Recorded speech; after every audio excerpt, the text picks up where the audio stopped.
Tahun 2023 baru separuh jalan, namun sudah banyak cerita menyedihkan dari badan usaha milik negara atau BUMN. Ya, perusahaan yang mayoritas sahamnya dimiliki langsung oleh pemerintah atau oleh negara. Ada cerita manipulasi laporan keuangan, ada juga kisah rugi setelah menggelar proyek gemerlap ajang MotoGP dan World Superbike. Bahkan ada aroma korupsi yang nilainya triliunan rupiah. Sungguh menyedihkan. Biasanya, kalau BUMN sudah bermasalah yang membuat keuangannya morat-marit, ujung-ujungnya pemerintah suntik modal. Namun, kisah coreng-moreng di sejumlah BUMN masih terus terjadi.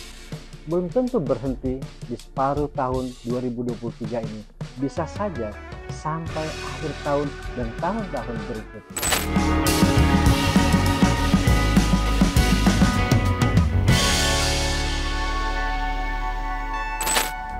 Berita duka BUMN yang pertama soal proyek mandek di perusahaan plat merah itu.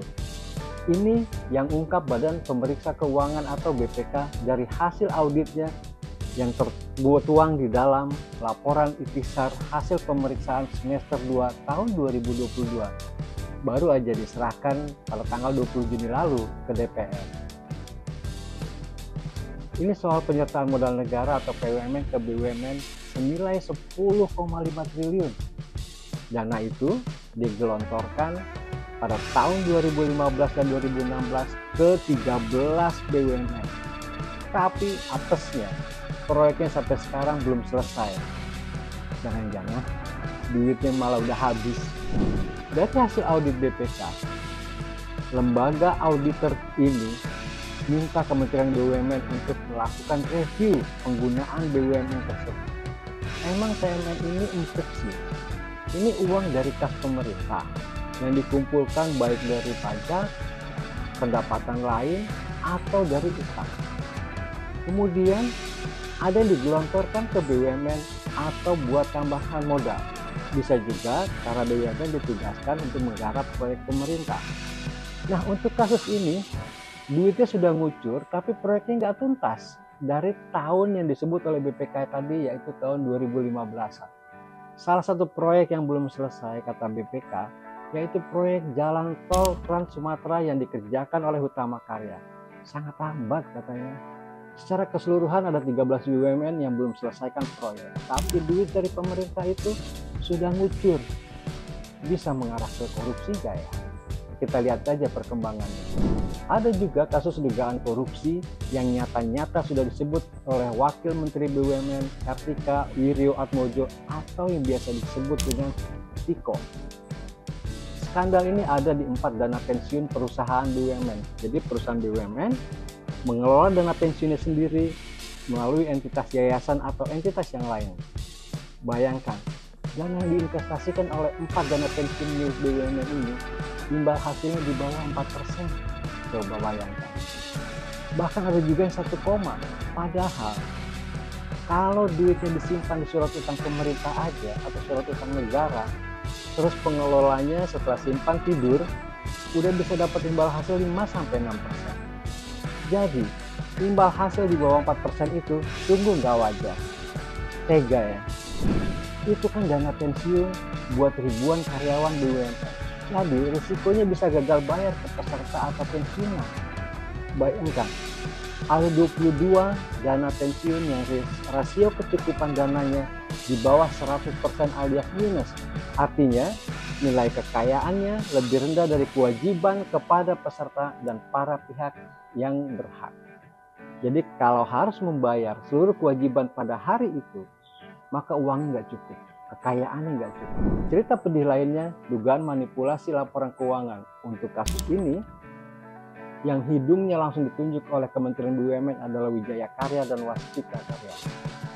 Kata Wakil Menteri BUMN, pelaporan keuangan tidak sesuai dengan kondisi realnya. Artinya ada yang dipoles tuh.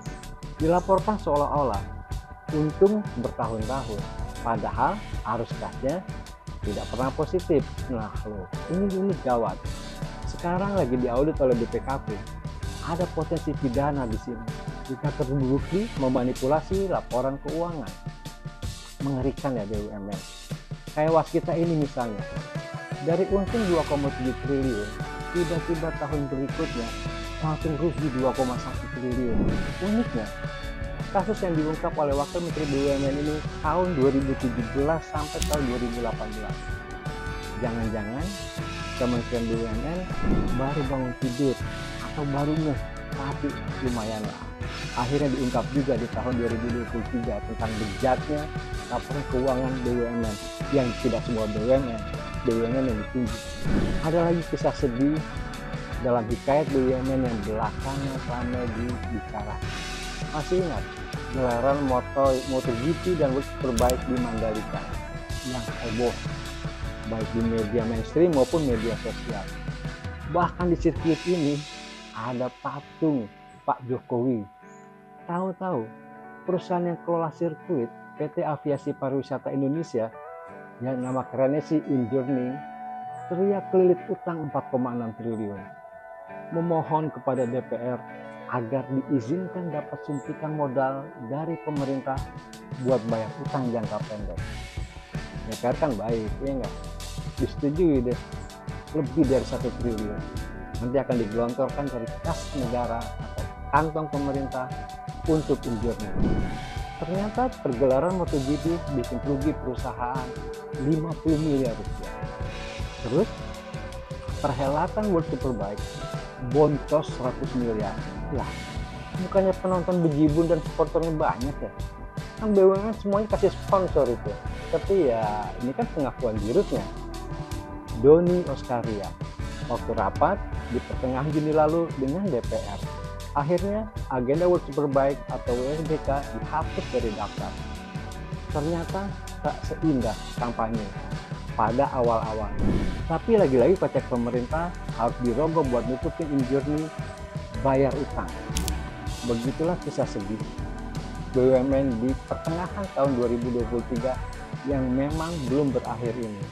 Korupsi, manipulasi, rugi yang pada akhirnya semua jadi beban negara lewat PNS. Hati-hati, subsidi buat masyarakat bisa menyusut gara-gara pemerintah mesti menanggulangi BUMN yang boncos. Eling lan waspada.